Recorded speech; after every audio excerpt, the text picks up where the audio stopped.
आइए आइए शिवराम जी, मन्नत पूरी करने के लिए मैं अपने बेटे को वहाँ ले गया था। आपके भाई ने उसे बहुत मारा, गलती उसी की थी। गलती मेरे भाई उसकी की। कोई गलती नहीं। आइए बैठिए, जाओ कुछ नाश्ता पानी का इंतजाम करो।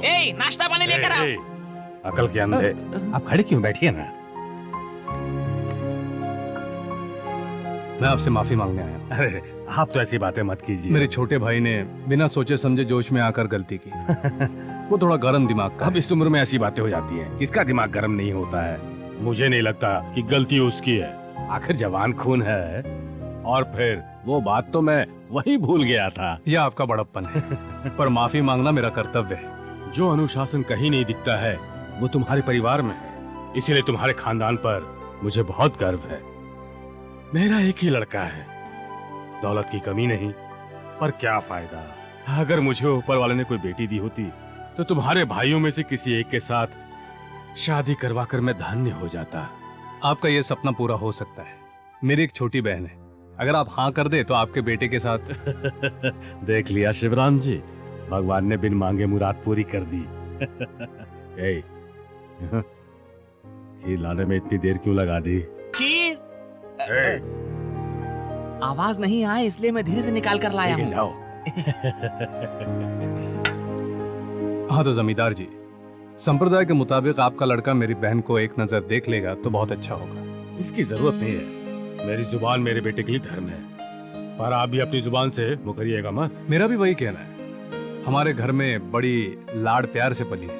मेरी पसंद को वो ना तो नहीं कहेगी। अगर आप उसका एक फोटो दे दें। हाँ जरूर, आपको मैं फोटो दे देता हूँ, ले जाइए।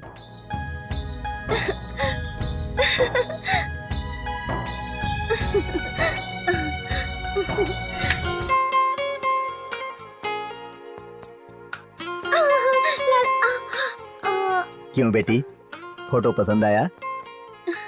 फोटो अच्छा लगने से क्या होगा, फोटो वाला अच्छा लगे तो बात बने। अच्छा, लड़का कैसा लगा बेटी? तुम्हें पसंद आया? भाइयों को अगर पसंद है तो मुझे भी पसंद है। तुम्हें पसंद आया कि नहीं ये बताओ। बताऊं क्या? हाँ। देखने में तो राजकुमार जैसा लगता है। बाप रे बाप, जैसा हम सोचते हैं वैसी अब नहीं रही, सियानी हो गई है। अरे अरे, थोड़ा धीरे बोलो मामा जी, भैया सुन लेंगे। ये सब बातें इतने जोर से चिल्लाकर नहीं कहते, और ये बात किसी को ठीक मत है बोलना। ठीक है। ओके। स्वाति, ए, हाँ? यानी बहन को पसंद है।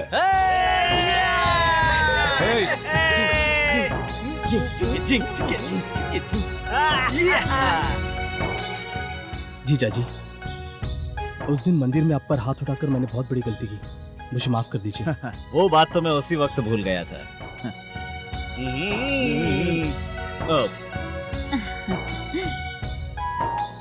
अब ये सोना गहना कपड़ा यहाँ से हटाओ, कुछ खाने पीने के लिए लेकर आओ तो बात बने। थोड़ा धीरे बोलो बेटा। देख लिया ना, यहाँ भी जोर से कोई बात नहीं कर सकता। आहिस्ता मैं कहता हूँ, सुनो। 1965 में क्या हुआ? तो फिर शुरू हो गया। आखिर फिर हम बोले कैसे? जो भी बोलो आहिस्ता जो भी बोलो। कहना है आहिस्ता बोलो। हाँ? अरे क्या आहिस्ता बोलो कह रहे हो? जब शादी होगी और बैंड बजेगा तो फिर तुम लोग क्या करोगे? मामा जी, हाँ तो बोलो, लड़की का आप क्या करना चाहते हैं? शादी कराएंगे। अरे ये बात नहीं है, लड़की के साथ तुम क्या दोगे ये बताओ। रीति रिवाज के मुताबिक अब हम लेन देन के बारे में कुछ बात कर लेते हैं। वैसे मुझे जमीन की कमी नहीं है, दौलत भी बेशुमार है, लेकिन सबसे बड़ी बात है आपकी बहन हमारे घर बहू बनकर आ रही है। आपकी लाडली बहन हमारे घर में फूलों की सेज पर राज करेगी। आप क्या समझे, मैं अपनी लाडली बहन की विदाई ऐसे वैसे ही कर दूंगा? ठीक है, तो बताओ क्या दोगे? मैं क्या दूंगा, अगर मैं ये कहूंगा तो मेरी छोटी बहन के सामने मेरी बेइज्जती हो जाएगी। आप क्या चाहते हैं वो बताइए। दहेज तो आज तक हमारे खानदान में किसी ने भी नहीं लिया। यही रिवाज हमारे खानदान में भी चलता आ रहा है नरेंद्र जी। लेन देन के रूप में भले ही नहीं, मेरे बहन के प्यार की खातिर मैं देना चाहता हूँ। कहिए, जो मांगूंगा वो दोगे? क्या आप मुझे आजमा रहे हैं? तो अपना सब कुछ उसके नाम कर दो।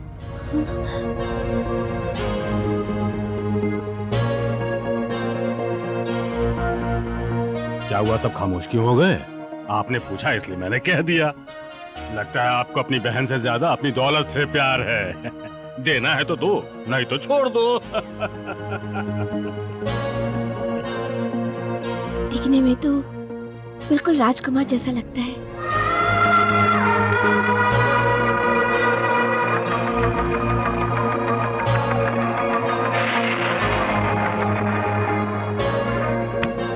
निकान काका, बोलो बेटा। मेरा सब कुछ छोटी बहन के नाम लिख दो।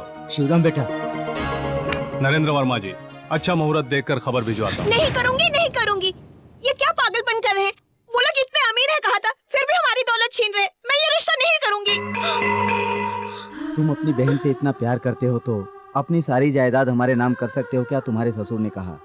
अपनी लाडली बहन को खुश रखने के लिए तुम्हारे भाई ने इतना बड़ा फैसला किया है बेटा, ताकि तुझे कोई परेशानी ना हो। मेरी शादी से ज्यादा मेरे भाई लोग मुझे प्यारे हैं। मुझे शादी नहीं करनी। रो रही है स्वाति? बचपन से तुझे कभी रोते हुए नहीं देखा, आज पहली बार देख रहा हूँ। रोते हुए भी मेरी बहन बहुत अच्छी लगती है। शिवराम बेटा, ये कोई मजाक का वक्त है? अब ये क्या बात हुई? बड़े भैया अपनी सारी संपत्ति मेरे नाम कर रहे हैं और आप लोग देख रहे हैं। भैया आपने जो किया वो गलत किया। भैया आपको ऐसा नहीं करना चाहिए था। खामोश क्यों है? कुछ तो जवाब दीजिए भैया। अरे तुम दोनों भाई भी मेरे खिलाफ हो गए हो क्या? खिलाफ क्यों नहीं होंगे? जायदाद में हमारा भी हिस्सा है, लिख कर देने से पहले सोचना चाहिए था। उनके पास भी तो इतनी दौलत है, फिर भी उन्होंने हमारा सब कुछ छीन लिया। ये क्या गलत नहीं है भैया? ये सब कुछ जानने के बाद भी आप मेरी शादी वहाँ करवा रहे हैं। ऐसा क्यों भैया? मुझे शादी नहीं करनी।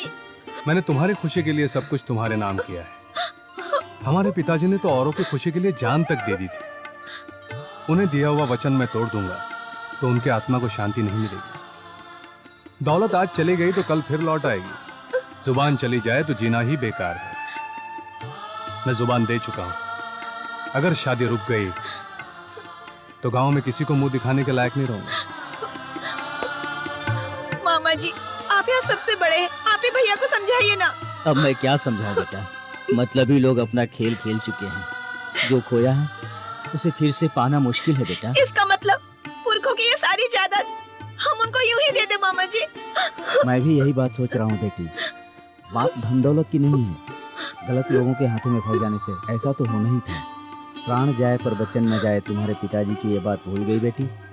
तुम्हारे भाई ने वचन दे दिया था, अगर उनका वचन टूट जाता तो क्या वो चैन से रहते? सब एक जैसे, सब कुछ लुटाकर खुशी पाने की बात कर रहे हैं। कैसे जिएंगे आप लोग? जिएंगे बहन। मेरे सिर्फ 2 ही हाथ नहीं है, 6 हाथ हैं। हमारे लिए दौलत तुमसे बढ़कर नहीं है मेरी बहन। मेरी तरफ देखो, अब अपने आंसू पोंछो और शादी के लिए हाँ कह दो। हमने अपनी मर्जी से अपना सब कुछ लिख कर दिया है बहन, क्यों है ना? हाँ स्वाति, प्लीज।